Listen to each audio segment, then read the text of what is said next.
The night was as dark as a black velvet curtain, and the ocean roared like a beast. Waves crashed against the boat with a fury that seemed determined to tear it apart. Ross Carpenter, a young and rugged fisherman, clung to the wheel, his knuckles white from the strain. The boat he and his father had built with their own hands was now his only lifeline. But the storm was relentless, and the sky was filled with the angry faces of thunderclouds. Just a few hours ago, Ross had been singing the title track of his new movie, Girls, Girls, Girls, with a smile on his face and the sun on his skin. It was a carefree tune that matched the easygoing life he had always known. But now, as the boat lurched and groaned, he couldn't help but think about the sudden changes that had thrown his life into chaos. His father was gone, and with him, the future Ross had always imagined. The boat, their shared dream, was no longer his to call home. The couple who had bought it from them needed to move because of health issues, leaving Ross without a job and without a place to live. It was a blow that had hit him hard like a punch to the gut, but Ross was a fighter. He had always been one. So, when he found himself at a crossroads, he did what he knew best. He adapted. He took a job working for the new owner of the boat, a man named Paul, who promised him a chance to earn enough to buy the boat back. It seemed like a fair deal, a new beginning. But life, as Ross was learning, rarely played fair. The storm around him was a metaphor for the turmoil in his heart. Robin, his girlfriend, didn't understand his dreams. She wanted him to give up on the boat, to settle for a life that was easier but less meaningful. Laurel, a girl he had met at a nightclub, was different. She was funny, smart, and had a spark that made him forget about the storm, even if only for a moment. As the boat fought against the waves, Ross couldn't help but think about the path that had led him here. It had all started with a simple song, a moment of clarity in a world that was becoming increasingly complicated. He had stepped onto the stage at the nightclub, replacing Robin, who had stormed off in a huff. The crowd had loved him, and for a moment he had felt a sense of belonging. But the moment was fleeting, and the challenges were real. Paul, the new boat owner, had promised him a good share of the profits from a fishing trip. But when Ross returned, the money was far less than he had been promised. It was a betrayal that stung, but Ross wasn't one to back down. He confronted Paul, and the argument ended with a few punches and an even more uncertain future. But there were moments of light in the darkness. Like the night he had cooked dinner for Laurel, who had tried and failed to make a roast. The kitchen had been a disaster, with smoke and fire and a creaky refrigerator door. But they had laughed, and the chaos had brought them closer. It was in those moments, the small, unexpected ones, that Ross found a glimmer of hope. The storm was still raging, but Ross was determined to weather it. He had a dream, and he wasn't going to let anyone or anything stand in his way. The boat, the dream, and the girls, all of it, was part of the journey. And as the first rays of dawn began to pierce the darkness, Ross felt a renewed sense of purpose. He was a fisherman, a singer, and a dreamer, and he was ready to face whatever came next. Elvis Presley's movies had started to follow a specific formula, and It Happened at the World's Fair was no exception. Directed by Norman Taurog, this film was another musical comedy, featuring Elvis as the star and a cast of lesser-known actors. The movie was filmed at the actual Seattle World's Fair, which provided a vibrant and colorful backdrop for the story. Elvis plays Mike Edwards, a freelance pilot who gets into a series of comedic and romantic adventures. The plot is simple. Mike and his gambling partner lose their plane and end up hitchhiking to Seattle, where they hope to find work. Along the way, Mike meets a little Chinese girl named Su Lin, who seems to have been abandoned by her uncle. Mike decides to take care of her, which leads to a series of fun and funny moments at the World's Fair. One of the best scenes in the movie is an early one where Mike and his partner split up after a job. Mike visits a girl he knows, and just as things start to get romantic, her parents come home unexpectedly. The father, thinking Mike is up to no good, chases him with a shotgun. Elvis plays the scene with a mix of surprise and coolness, making it both funny and endearing. This sets the tone for the rest of the movie, where Mike finds himself in similar comedic situations. At the World's Fair, Mike spends all his money showing Su Lin a good time, taking her on rides and buying her treats. Eventually, she gets a stomachache, and Mike has to take her to the fair's medical facility. There, he meets Diane, a pretty nurse played by Joan O'Brien. Diane is more interested in helping Sue Lin than in Mike's advances, but this doesn't stop him from trying to see her again. One of the funniest moments in the movie is when Mike pays a little boy 25 cents to kick him in the shin. The boy, who is none other than a young Kurt Russell making his movie debut, reluctantly kicks Elvis. Mike then limps to the nurse, pretending to be injured, and manages to get her to take him out for dinner. This scene is a perfect example of the light-hearted and silly nature of Elvis's movies during this period. Despite the movie's formulaic nature, there are a few things that make It Happened at the World's Fair stand out. The most notable is the beautiful footage of the Seattle World's Fair. Director Norman Taurog uses wide shots and overhead views to capture the excitement and energy of the fair, making it a character in its own right. The movie also has a few strong musical numbers, with One Broken Heart for Sale being the highlight. Elvis's performance in the movie is another plus. He adds a comedic touch to his character, making Mike Edwards both charming and relatable.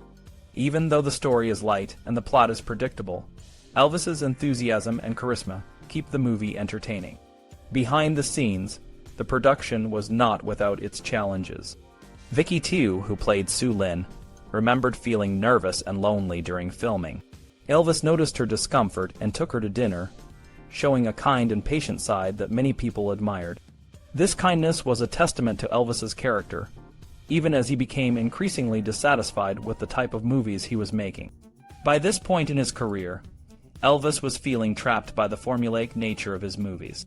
He wanted more challenging roles and a chance to showcase his acting skills, but the studio was more interested in making sure his movies were profitable. Despite this, It Happened at the World's Fair was a commercial success, grossing over $2 million at the box office and even receiving a Golden Globe nomination for Best Musical. In the end, while It Happened at the World's Fair might not be considered one of Elvis's best films, it remains a fun and lighthearted entry in his filmography. It captures the spirit of the 1960s and Elvis's unique charm, even as he was beginning to feel the constraints of the Hollywood system. Elvis and Diane's connection in It Happened at the World's Fair is important, but the scene where they meet isn't very exciting. It starts off funny when Diane is about to put Mike in a cab, but he starts moaning in pain, saying he needs to eat. So she takes him to a restaurant, but once they're there, the movie slows down. Elvis sings a ballad that isn't very interesting, and the movie doesn't get exciting again until they leave, and a young boy asks Mike for another kick in the shin for 50 cents. Mike gives him 50 cents to go away, but the boy kicks him again. Diane figures out what's happening and storms off. Elvis's reactions during these scenes are really funny. When he gets kicked, he gives a wide-eyed, comic reaction and starts limping heavily. His expressions when the boy tries to trick Diane again are also very amusing. Elvis tried to add his own creative touches to these scenes to make them more interesting.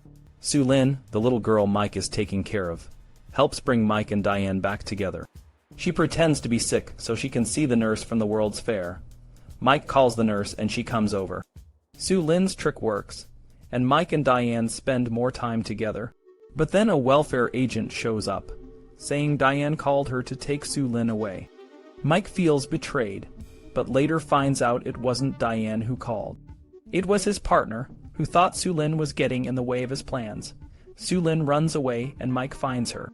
The welfare workers eventually find her uncle, who was injured in a truck accident. In the end, Mike and Diane end up together, working at NASA. It's a convenient ending, but it's the journey that makes the movie entertaining. One of the most interesting scenes in the movie is when Elvis rides the monorail with a sleeping Sue Lin. The song "They Remind Me Too Much of You" plays in the background, and Elvis just sits there, thinking about everything that's happening. He looks worried and thoughtful, and it's a very dramatic and unusual moment in the film. Theater owners were really happy with the box office success of It Happened at the World's Fair. They said Elvis was their top star and that people always enjoyed his movies, but some critics didn't like it as much. They thought the movie had too many songs and not enough plot. They said the songs slowed down the story and made it hard to follow. Despite the mixed reviews, It Happened at the World's Fair was still a hit. Elvis's fans loved it, and it helped make his movies more mainstream. But Elvis himself wanted to do more than just musical comedies. he wanted to take on more challenging roles. For his next movie, Fun in Acapulco, Elvis worked with director Richard Thorpe again, who had directed him in Jailhouse Rock. The movie was supposed to be filmed in Mexico, but to save money, they used the Paramount backlot and some stock footage. The songs in the movie had a Latin feel, and Bossa Nova Baby became a hit. But the movie itself didn't explore its potential fully. In Fun in Acapulco, Elvis plays Mike Wingren, a lifeguard who sings in clubs at night. He's caught between two women, Dolores, a female bullfighter, and Margarita, a hotel worker. There's also a dramatic subplot about Mike's past as a trapeze artist. He had a fear of heights after his partner died in a tragic accident. This fear comes up a few times in the movie, but it doesn't get as much attention as the romance. Elvis's chemistry with the actresses was a bit weak, but he had a great connection with young Larry DeMasson, who played his friend. They even sang a duet together. The most interesting part of the movie is when Elvis shows his nervousness about heights, which adds depth to his character. But the movie is mostly about the light, romantic comedy aspects, which might have been a disappointment for Elvis, who was looking for more challenging roles. In the end, Fun in Acapulco was another hit, but it didn't satisfy Elvis's desire to grow as an actor. He continued to look for roles that would challenge him and show his range as a performer. Elvis Presley's movie, Fun in Acapulco, hit theaters and made theater owners quite happy. One owner even told Box Office that Paramount, the movie studio, had the best luck with Elvis movies. He said it was a fast and fun picture, even if it wasn't as good as Blue Hawaii. But the important thing was that teenagers would flock to see it. Critics, though, started to notice that Elvis's movies were getting more and more predictable. Variety, a big entertainment magazine, said that Elvis fans wouldn't be disappointed because he still sang well and did his iconic hip-shaking. But the story was just another formulaic one, where Elvis played an ex-trapeze catcher who lost his nerve after an accident. The magazine praised the director, Richard Thorpe, for keeping the story moving, which was a good thing because there wasn't much character development. Surprisingly, the New York Times, which usually didn't like Elvis's movies, gave Fun in Acapulco a great review. Critic Howard Thompson said it was a light and pleasant movie that didn't take itself too seriously. He loved the colorful scenes of Acapulco, the beaches, and the hotels. He also said the songs were catchy, and Elvis seemed more relaxed and natural than ever before. Despite the positive reviews, Elvis was frustrated. He wanted to act in more serious movies without songs, but his manager, Colonel Tom Parker, kept reminding him that these musicals made more money. Even the best song from the movie, Bossa Nova Baby, wasn't original. The songwriters, Mike Labor and Jerry Stoller, had actually written it for another group a year earlier, but it didn't do well then. Elvis's growing acting skills were evident, but sadly, his movies were becoming more formulaic. He had to rely on the soundtracks from these movies as his main music releases, which made it even harder to break away from the musical genre. He still dreamed of being a serious actor like Marlon Brando or James Dean, but his manager had other plans. As Hal Wallis, a producer, once said, "We didn't sign Elvis to be another Jimmy Dean, we signed him to be Elvis Presley." The release of Fun in Acapulco was overshadowed by the tragic assassination of President John F. Kennedy, which deeply affected Elvis and many Americans. Elvis's friend, Marty Lacker, remembered how upset Elvis was. He yelled and even cut his hand when he slammed a coffee cup on a table. The event made Elvis more cautious, and he started to keep more firearms for protection. Fun in Acapulco was a big success, but it also marked the end of an era. The Beatles were about to come to America and change the music scene. Elvis's movies, while still popular, were starting to feel outdated. The next movie, Kissin' Cousins, was a different kind of comedy. Elvis played two roles, Josh, a well-educated soldier, and Jody, a rugged hillbilly. The movie was set in the Smoky Mountains, where the army needed land to build a missile site. The hillbilly family, led by Ma Tatum, played by Glenda Farrell, didn't want to sell their land and shot at anyone who came near. Josh, who was from the same area, was sent to talk to them. The movie's premise was timely as the Cold War was heating up, and the idea of building missile sites was a real concern. Josh's dual role allowed for a lot of comedy, especially when he met Jody and they realized they looked exactly the same. The movie had a lot of songs and silly situations, but it didn't have the depth or cleverness of shows like The Beverly Hillbillies or the comic strip Lil Ebner. Elvis enjoyed the challenge of playing two roles, but he still felt stuck in these formulaic movies. He wanted to do more serious work and grow as an actor, but his management kept pushing him towards more musicals. Despite this, Kissin' Cousins was a hit, and the title song even made it to number 12 on the charts. But for Elvis, it was just another step in a career he was eager to change. Elvis Presley's movies were always a mix of fun and frustration. In the film Kissin' Cousins, things got a bit wild. The story was about a group of girls called the Kitty Hawks who were crazy about boys and wanted to make babies with the soldiers. This was kind of a funny, but also a little strange running gag. Elvis played two cousins who looked exactly the same, and the movie had some songs that were pretty forgettable. One of the funniest parts was when the army tried to get the Tatum family to give up their land by giving them a charge account. The family went wild with it. Ma Tatum wore a fur coat while doing chores, and the girls wore bikinis.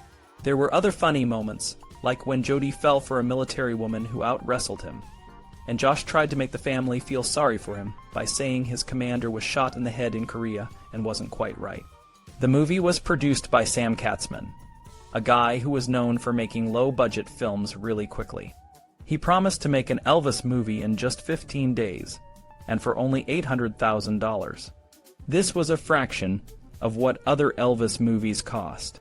Gene Nelson, who directed the movie, tried to make it as enjoyable as possible, but even he knew it wasn't the best.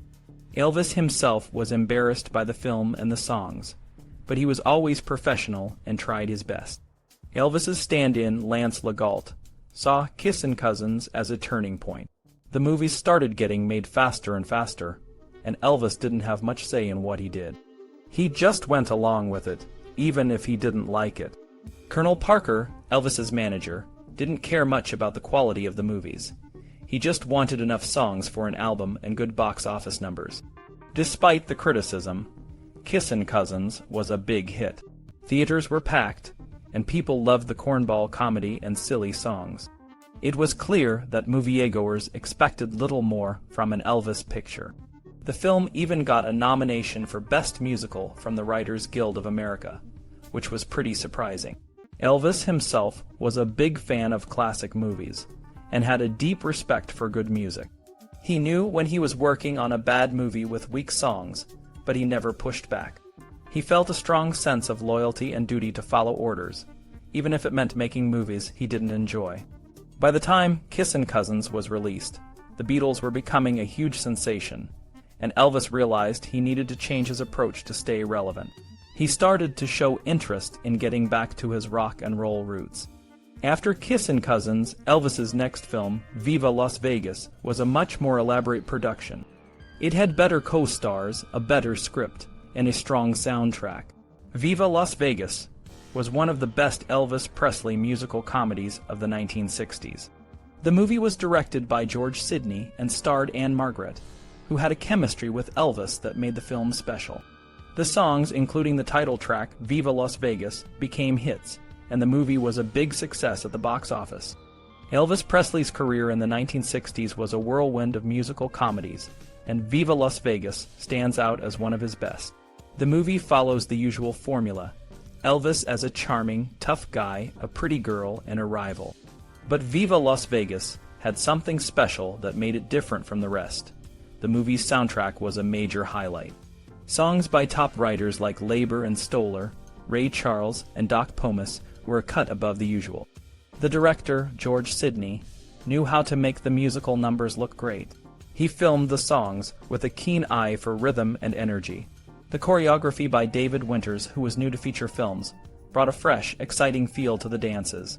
The characters in Viva Las Vegas were more interesting than in Elvis's other movies.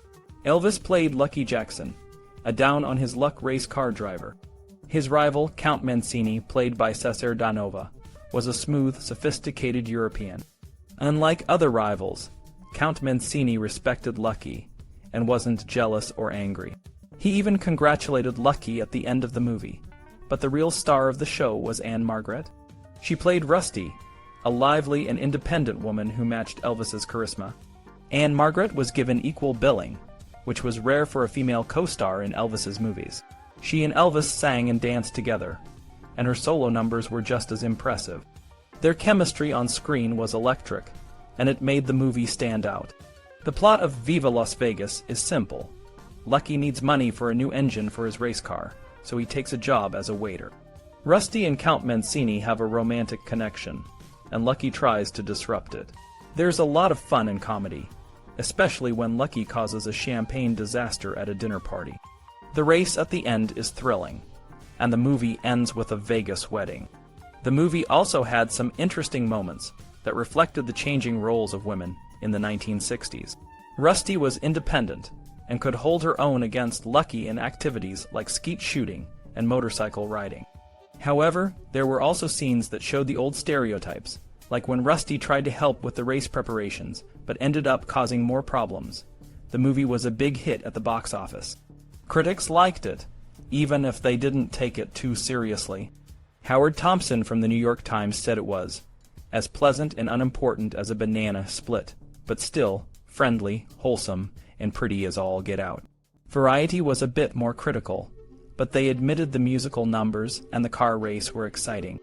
Behind the scenes, Elvis and Anne Margaret's relationship was more than just a movie romance. They fell in love during filming, and their affair was all over the gossip columns. This caused problems for Elvis, who was in a relationship with Priscilla at the time. Priscilla was hurt by the attention Anne Margaret was getting, and Elvis had to end things with Anne Margaret to save his relationship with Priscilla. Despite this, Elvis and Anne Margaret remained friends, and Elvis would send her flowers whenever she opened a new show. The movie's success led to a big box office haul, but Colonel Parker, Elvis's manager, was not entirely happy. He wanted bigger profits, so he made sure the next Elvis movie, Kissin' Cousins, had a much lower budget. Viva Las Vegas didn't have a full soundtrack album, but the songs were popular and some were released later on compilation albums. Viva Las Vegas remains one of Elvis's most beloved movies, thanks to the great music, the dynamic performances, and the chemistry between Elvis and Anne Margaret. It's a classic that still shines today. Elvis Presley headed back to Paramount for his next movie, Roustabout. This time, the film had a stronger story and a co-star, who was a true Hollywood legend, Barbara Stanwyck. The movie was released on November 11, 1964, and it was directed by John Rich. The producer was Hal Wallis, and the cinematography was by Lucien Ballard. The film was shot in Technicolor with an aspect ratio of 2.351, and it ran for 101 minutes. In Roustabout, Elvis plays Charlie Rogers, a drifter who performs music to make a living. Charlie travels from town to town, but he often gets into trouble with the law. One night, a group of privileged college students come to see him perform. Charlie uses his music to insult them, and they confront him outside. Charlie, who knows some karate, beats up all three of them, even breaking one of their arms. Realizing that the students' rich backgrounds would likely get him arrested, Charlie leaves town. Charlie ends up working at a traveling carnival, where he meets Kathy Lean, played by Joan Freeman, and her father, played by Leif Erikson. There's also a strong and supportive older woman, Maggie, played by Barbara Stanwyck. Maggie hires Charlie to work at the carnival, and he starts to settle in. He begins to pursue Kathy, but her father doesn't like Charlie at all. Charlie's tough and confident personality is shown in his interactions with the college students and Kathy. He's not afraid to stand up for himself, even when the odds are against him. He's also charming, especially when he's with Kathy. For example, when he first meets her, he flirts with her, and even though she's angry, he remains confident. Later, he takes her on a private ride on the Ferris wheel, but they get caught by her father. Barbara Stanwyck, a Hollywood veteran, steals every scene she's in. Even Elvis, who is known for his strong presence, can't overshadow her. She's so good that she makes even Elvis step back and let her carry the scenes. Elvis was very respectful of his co-stars, especially those with a history, and he tried to learn from her. Stanwyck was fond of Elvis and patiently answered his questions about acting. The director, John Rich, does a good job of framing the scenes. He uses the carnival rides in the background to add movement and life to the film. The night scenes are cleverly done, showing the carnival with fewer people and a slower pace. The atmosphere is always maintained, even in close-up shots. As Charlie settles into his new life at the carnival, he becomes more comfortable. He starts managing a carnival game and uses his guitar to attract people. His singing draws attention, and he becomes a major attraction. A rival carnival owner, Harry Carver, played by Pat Buttram, tries to lure Charlie away with promises of more money and fame. However, Charlie, who has found a sense of belonging at the carnival, stays loyal. The story continues with Charlie facing more challenges. Kathy's father assigns her to a dunk tank, where she has to get dunked in cold water whenever someone hits the target. A loud-mouthed man, Steve Brody, keeps knocking her in, and Charlie is upset. He tries to stop the man, but the man realizes his wall. It is missing and blames Kathy's father. The father ends up in jail, and Charlie is blamed for not turning in the wall that he found. Frustrated, Charlie leaves and joins Harry Carver's carnival. Charlie's time at Harry Carver's carnival is marked by the best musical number in the movie, Little Egypt. Eventually, Charlie returns to Maggie's carnival to save it from bankruptcy. He wins the support of Kathy's father and finds a sense of purpose in his new life as a carny. The ending feels a bit rushed, but Charlie's transformation is complete. Despite mixed reviews, Roustabout was a hit at the box office, and its soundtrack topped the charts. The film showed Elvis in a different light, as a tough but sensitive character, and it highlighted his musical talents. Barbara Stanwyck's performance was a highlight, and the film remains a memorable part of Elvis's career.